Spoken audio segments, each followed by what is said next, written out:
Здравейте! Никога не позволявайте на човек 3 неща. Първо, да ви съди за вашето минало. Всеки човек има право на грешки. Но не само, че има право, но той е задължен да направи грешки, за да придобие опит. През грешките ще разбереме всъщност кои сме.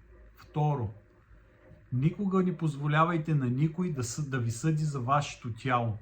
То е такова, каквото е. Може би другия се бои за нещо и напада вас. Това не е ваш проблем. И трето, има една дума, която реже крила, ръце, крака, всичко. Тя не ви дава право да растете. Хората, които ви обичат, никога няма да ви кажат, това е невъзможно. Те ще кажат, аз ти вярвам, пробвай. Подпишете се на този видеоканал, за да слушате и следващите видеа.